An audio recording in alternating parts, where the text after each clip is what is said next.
हम एक स्टॉल पर हैं जहां हम बात करते हैं स्टॉल संचालक से और पूछते हैं कि आखिरकार खादी लोगों को क्यों पहुंचना चाहिए, क्यों पहनना चाहिए, क्योंकि आजकल आधुनिक विचार वाले, आधुनिक कपड़े वाले लोग ज़्यादा हैं और खादी के बारे में जानकारी भी लोगों को कम है। और शायद एक कारण ये भी हो सकता है कि लोग खादी पहनना उतना पसंद नहीं करते हैं। खास तौर पे हम युवा वर्ग की बात कर रहे हैं। सर, आपका नाम क्या है?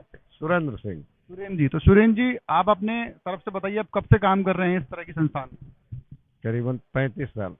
35 सालों से आप काम कर रहे हैं। तो लोगों के बीच में खादी को लेकर आपको क्या लगता है, पहनने के पीछे, कम पहनने के पीछे क्या कारण है? ये नौजवान वर्ग जो है उसकी विचारधारा को नहीं समझ रहा है। खादी वस्त्र नहीं विचार है।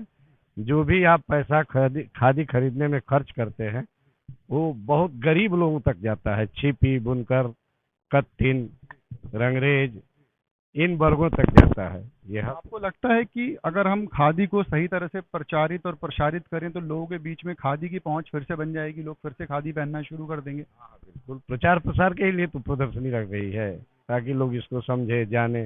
अपनी तरफ से आप क्या कहना चाहते हैं कि जो लोग खादी कम पहनते हैं, नहीं पहनते हैं, वो क्या क्यों पहने? खादी में ऐसा क्या खास है?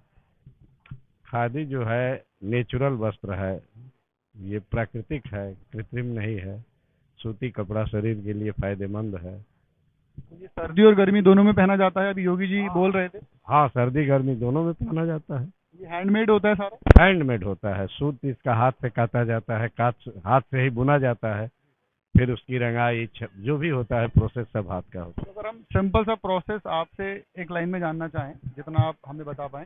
मान लीजिए ये एक मफलर है, तो ये अगर मशीन से बनता है और हाथ से बनता है तो दोनों में कितना समय का अंतर आता है लगभग? है। समय का जो भी अंतर है, लेकिन एक मशीन से एक दिन में 1000 मफलर बन जाएगा और एक दिन में कोई कारीगर जो है 10 मफलर बनाएगा। तो इस तरह 1000 को विभक्त करेंगे तो 100 लोगों की रोजी रोटी चलेगी। हाँ? तो ये हमारे साथ थे एक खादी संचालक स्टॉल पर, जो बता रहे थे कि किस तरह से खादी को पहनना चाहिए और सर्दी और गर्मी दोनों में खादी पहन सकते हैं। और खास बात ये है कि अगर आप खादी का एक भी वस्त्र लेते हैं तो उसका जो पैसा है एक छोटे से कारीगर से लेके ऊपर तक हर जगह पहुंचता है। सेम चीज आज योगी आदित्यनाथ ने भी सभागार में बोलते हुए कहा था कि अगर आप किसी भी खादी स्टॉल पर जाते हैं, आप किसी भी शहर में रहते हैं और आप खादी स्टॉल जाते हैं, तो वहां से भले ही आप एक रुमाल लीजिए, तो उसकी सहायता राशि एक छोटे वर्ग तक, एक छोटे कारीगर तक पहुंचती है। अपनी सहयोगी प्रियंका के साथ कंट्री साइड न्यूज के लिए लखनऊ से सौरभ निगम।